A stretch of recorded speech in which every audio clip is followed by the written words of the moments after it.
Dans le cadre des Mardis Mallette, CMA TV vous présente la chronique juridique, une présentation du groupe Mallette, société de comptables professionnels agréés et de services juridiques. Je vous souhaite la bienvenue à cette autre chronique juridique présentée par les services juridiques Mallette au 14 chemin des Poiriers à Montmagny. Et je suis en compagnie de Maître Nathalie Dubé. Maître Nathalie Dubé, bonjour. Bonjour, ça va bien? Oui, merci. Et vous? Oui. Maître Dubé, aujourd'hui, on va parler de 5 conseils pour une succession. Et moi, ce que je retiens, c'est l'adjectif harmonieuse. Et donc, si vous revenez possible sur ce sujet-là, c'est parce que vous voyez que c'est pas toujours dans l'harmonie que ça se fait. Non, c'est ça. C'est pas toujours dans l'harmonie. Puis c'est aussi des fois une charge élevée pour le liquidateur, donc celui qui règle la succession, qui parfois ne connaît pas tant ses acteurs qui seront ses héritiers. Donc on a fait justement, je m'inspire d'une chronique d'un de mes collègues, Maître Beauchamp, qui est un spécialiste en règlement de succession, pour parler juste un peu de comment on se prépare justement lorsqu'on ne sera plus là, qui va agir pour nous, puis essayer autant que possible de prévoir ce qui pourrait arriver Est-ce que c'est dans le cadre du règlement. Principalement dû à un testament mal fait ou à pas de testament tout simplement? Ça peut être ça, comme ça peut être aussi le choix des personnes que l'on a nommées, parce qu'il faut tenir compte, oui, du juridique, mais également de l'être humain puis des relations entre les gens que l'on nomme dans notre testament. Donc, on connaît nos enfants. Comme parents, c'est nous les mieux placés pour connaître nos enfants. Donc, si on sait que la petite dernière ne s'entend pas avec la plus vieille, bien, on n'ira peut-être pas mettre cette personne-là comme liquidateur. Il faut avoir quelqu'un de rassembleur ou à la limite qui est capable de discuter avec les autres enfants complètement. Donc, si à la base, on nomme des gens qui sont en conflit, on s'entend que lors de notre succession, ça n'aura pas changé. Ça part pas bien. Les 5 conseils, est-ce que c'est par ordre d'importance ou ils sont tous importants? Non, c'est vraiment une globalité qu'on essaie de faire prendre plus conscience aux gens de ce qu'il y a à penser au-delà du juridique et à qui on donne nos biens, de voir comment on organise notre succession puis qu'est-ce qui pourrait être un enjeu que l'on n'aurait pas pensé de notre vivant. Donc, le premier conseil? Le premier conseil, c'est d'en parler. Donc, c'est sûr que c'est pas le hit de l'année, faire notre testament ou annoncer à nos enfants qu'on va faire notre testament ou qu'on pense à le faire. Et j'ai hâte d'aller faire mon testament. C'est ça. J'ai pas grand monde qui vient dire oui, c'est une chose à faire, c'est dans la liste des priorités, mais il y a personne qui est la vie de faire son testament, mais on sait qu'on a à le faire. Donc, c'est d'en parler, puis un peu de voir la vision de comment vous voulez transmettre vos biens, puis d'en parler avec vos enfants, puis en parler avec votre liquidateur. Et tout ça, même si c'est vous qui avez le dernier mot, qui prenez la décision de ce que vous allez mettre, mais de déjà avoir un peu votre idée, votre façon de faire, votre vision de ce que vous voudriez, de quelle façon vos biens seront gérés, qui seront administrés, seront répartis. Fait que ça évite des surprises également. C'est sûr que vous pouvez changer toujours d'idée, de vision, tout ça, mais au moins en parler puis amorcer cette discussion-là. Fait que vous allez voir déjà s'il y a des animosités ou s'il y a des intérêts. On a un cas où est-ce que j'ai un client où est-ce que lui, sa maison, il était sûr que tous ses enfants allaient se chicaner pour l'avoir. Finalement, il en a parlé de son vivant, il n'y a personne qui a vu à la maison. Fait qu'il se mettait un stress ou une complexité de rédaction pour que la maison demeure dans la famille puis que l'autre soit pas fâché. Puis finalement, en ayant parlé, je sais pas si c'est un dimanche soir, souper familial, on n'a pas le droit encore, mais il n'y a pas un des enfants qui a vu.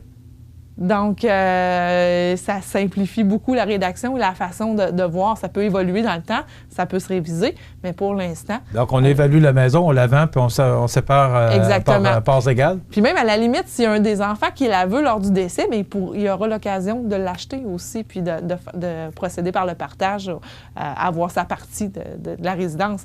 Donc, c'est pour ça qu'en parler vient démystifier beaucoup de sujets qui sont non dits. Deuxième conseil. Réviser son testament.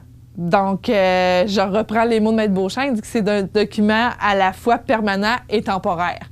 Donc, permanent, parce qu'un coup qui est fait, si tous les morceaux de casse-tête s'imbriquent correctement, ça peut être fait pour la vie, mais on conseille entre 3 et 5 ans de relire au moins le relire, notre testament, voir si les gens qui sont là, c'est encore ceux-là qu'on veut, s'il n'y a pas des situations qui ont changé, s'il n'y a pas des naissances, des décès qui ont fait, qui fait en sorte que là, l'image du casse-tête est un peu modifiée.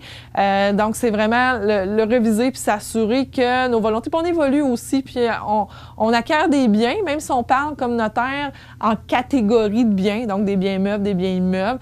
On acquiert et on vend aussi? On acquiert, on vend. On peut s'être marié, on peut s'être séparé. C'est sûr qu'en cas de séparation, il faut qu'il y ait une grosse lumière qui flash. Faut relire. Parce que si séparation de fait, conjoint de fait, ça annule pas le legs dans le testament. Un divorce, oui, ça annule le legs au conjoint, mais si nous sommes conjoints de fait, puis on s'est nommé héritier l'un de l'autre et qu'on se sépare, bien, je suis encore votre héritière, vous êtes encore mon héritier. Donc, c'est sûr qu'il y a un gros flash rouge si les conjoints de fait se séparent puis que le testament est fait un en faveur de l'autre. Donc, ça, et les enfants aussi. Là. Et les enfants aussi qu'il faut prévoir aussi. Puis, donc, il y a certaines clauses aussi qui protègent les héritages lorsque l'enfant se sépare et tout ça. Donc, le reviser, donc, entre 3 et 5 ans après l'avoir fait. C'est sûr que c'est pas un travail agréable, une tâche agréable, mais au moins, il y a une chose qui est certaine, Nathalie, on ne sait pas quand, mais on sait qu'on va mourir. Exactement. On a toute une date d'expiration. C'est ça. On a une date d'expiration, comme le lait, comme le yogourt. Mais on veut juste pas savoir quand. Puis on espère qu'elle sera le plus loin possible. Le troisième conseil qui est nommé, j'ai souri lorsque j'ai lu la chronique, c'est enlever ses lunettes roses. C'est pas parce qu'on a deux de nos enfants qui chicanaient de leur vivant puis que là, on les met liquidateurs ensemble qu'après votre décès, ça va être les meilleurs amis du monde. Donc, c'est un peu ça que le message qu'on veut passer. Il faut vraiment que ce soit facilitant lors de votre décès, que les personnes que vous choisissez, même si c'est pas l'enfant qui a les connaissances les plus approfondies en comptabilité, en droit. Il faut regarder c'est qui la meilleure personne qui va être capable de gérer l'humain aussi. Comme je disais tout à l'heure, si moi je ne m'entends pas avec la plus jeune de mes sœurs, puis que nos parents nous ont mis le liquidateur un à côté de l'autre, ça se peut qu'on chicane pareil après le décès. C'est pas parce que là, on a une job ensemble, papa, maman n'est plus là, qu'on va être meilleurs amis. Des fois, ça rafistole. Il y a peut-être des raisons que les chicanes sont encore plus fortes. C'est ça, ça peut être plus fort, ça peut rafistoler aussi, mais souvent, ça ne fonctionne pas, là, cette tactique-là des parents de ils n'auront pas le choix, ils vont être nommés ensemble. Non. C'est comme parfois, tu sais, dans les familles recomposées, tant que papa est vivant, la conjointe, on l'accepte, mais j'ai bien vu des familles que, coup papa est décédé, la conjointe n'était plus la bienvenue, là. Donc, même si ça faisait 10 ans, 15 ans, 20 ans qu'ils étaient ensemble. Donc, il faut penser que l'humain étant ce qu'il est, il faut vraiment évaluer aussi justement la capacité humaine autant que la capacité à gérer un inventaire, à gérer des immeubles, à gérer un compte de banque, les notions juridiques du droit pour le règlement de succession. Donc, il faut aussi penser à la capacité humaine. Mais votre rôle là-dedans, parce que de rédiger un testament, on arrive chez vous, on a quand même des idées. Oui. Mais vous êtes là, je vois les conseils, là. Et le meilleur conseil, c'est vous, parce que vous allez nous diriger un peu. Oui, c'est exactement le quatrième conseil, consulter un juriste. C'est ça, parce que le rôle du notaire, c'est ça. C'est pas l'exercice le plus agréable à faire, un testament, parce qu'on sait qu'on prépare on prépare l'après. C'est ça, on prépare l'après. Mais votre rôle, c'est justement de nous enlever les lunettes roses. Là. Exactement. C'est d'enlever les lunettes roses, de s'assurer que ce qu'on écrit sur le document veut vraiment dire ce que vous voulez dire, comment vous voulez laisser vos biens, mais on regarde aussi tout l'aspect humain. On regarde aussi l'aspect fiscal. Donc, vous posez des questions aussi. Puis on pose des questions pour ça. Donc, c'est pour ça qu'au début, quand on dit on va faire un portrait de famille, là, puis qu'on gratte, puis vous n'avez pas eu... vous avez des enfants, ensemble, pas ensemble, autre union. Il y en a, tu sais, des fois, c'est arrivé que des gens me disent oui, j'ai des enfants d'une autre union, mais j'ai plus de contact. Donc, on faut gratter, puis c'est pas pour fouiller dans votre vie privée. On doit savoir ces éléments-là. Pour faire en sorte qu'on vous conseille le mieux possible. Parce que oui, l'élément juridique, les items juridiques, les notions juridiques, on les possède, on va les appliquer, mais on va les appliquer selon votre situation. Donc, je ne peux pas faire la même chose pour vous qui êtes marié, 2 enfants, que l'autre à côté, il a 2 enfants avec une ex-conjointe divorcée, il veut se remarier, il veut avoir un autre enfant. Je vais le gérer autrement selon sa situation à lui. C'est pas les mêmes règles du jeu. Chaque cas est particulier. Chaque cas est unique. Puis, tu sais, l'exemple que je donne, si je décide de me partir d'une production de brosse à dents, un coup que mon moule est fait, j'ai le même produit, le même plastique, la même soie, puis j'y vais en série. Le notaire, il peut pas faire ça.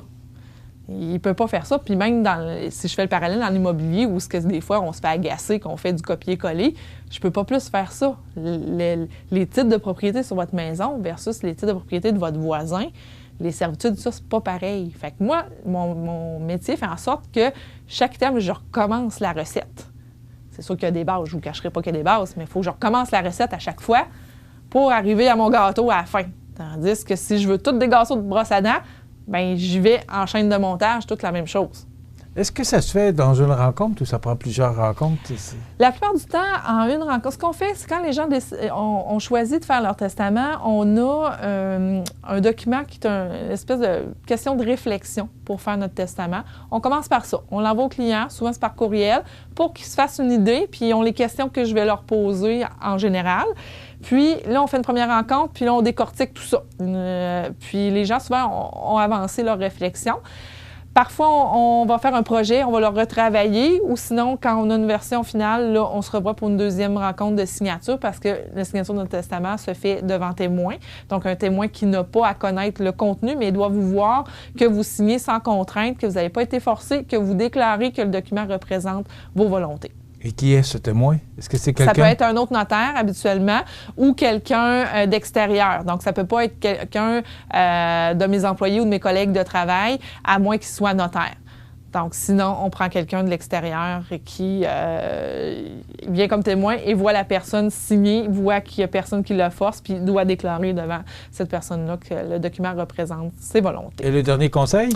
La transparence. Donc, ça, c'est pour surtout les liquidateurs. Donc, lorsqu'ils ont à régler une succession, la grande majorité, pas dire la majorité, et plus que la majorité des plaintes, contre les liquidateurs, c'est le fait de cacher ou de ne pas divulguer les informations reliées à la succession. C'est sûr que si on a beaucoup d'héritiers, c'est encore mieux d'être... c'est encore plus d'actualité d'être transparent. Donc, dévoiler où est-ce que vous êtes rendu dans votre processus, qu'est-ce qu'il y a à faire, les étapes à venir. Fait que comme ça, vos héritiers sont informés. Fait qu'il n'y a pas il peut y avoir du placotage quand même, mais il n'y a pas... Tu sais, l'humain remplit les blancs. Ce que je dis souvent. Donc, si on n'a pas l'information, on va s'en imaginer. On va imaginer la meilleure, mais souvent, on va imaginer la pire. Il est parti avec l'argent. Souvent, c'est la pire. Hein? C'est ça. Il y a un autonome, il doit avoir pris l'argent de la succession pour s'acheter ça. Tu sais, là, je fais la même mère, là. Mais c'est sûr que quand on remplit les blancs, souvent, on prend le scénario catastrophe au lieu du scénario avec les lunettes roses, pour reprendre notre expression. Donc, être transparent. Donc, bien informer nos héritiers des étapes, de ce qu'il y en est, ce qu'il y a à faire. Puis, si vous n'êtes pas certain, bien, c'est là que le 4e conseil est de prendre conseil avec un juriste. Donc, le juriste, là, souvent, les gens n'osent pas venir nous voir. Parce qu'on pense que ça coûte cher, on va dire les vraies affaires, mais ça peut tellement vous faire sauver du temps et de l'argent, là, des fois, puis ça n'est pas obligé d'être 2 heures de conseil, là, des fois, c'est une petite demi-heure. Puis quand vous faites la recherche testamentaire avec nous pour confirmer le dernier testament, bien, le coût de la recherche testamentaire comprend un petit 5, 10, 15 minutes de conseil. On fait un survol rapide pour voir si vous avez besoin d'aide dans le cadre du règlement. Donc, souvent, ça s'arrête là, ou parfois, on a justement des immeubles qu'on a à régler avec vous ou des conseils pour se rendre à la fin du règlement de succession. On a dit qu'ils sont tous importants. Oui. Mais lequel vous retenez le plus des 5 conseils?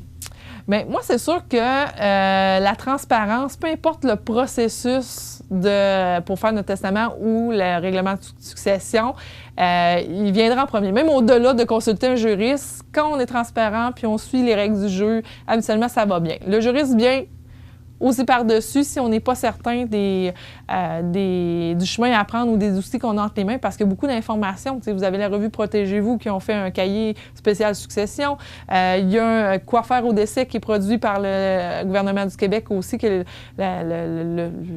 le feuillet qui est remis. Sur Internet, vous avez beaucoup d'informations, mais ça, je dis toujours, faites attention. Il faut que ce soit un site qui provient du Québec parce que ce n'est pas les mêmes règles du jeu ailleurs dans le monde en cas de succession. Mais vraiment, la transparence, puis s'assurer qu'on est bien informé et qu'on a pris le bon chemin pour arriver à destination.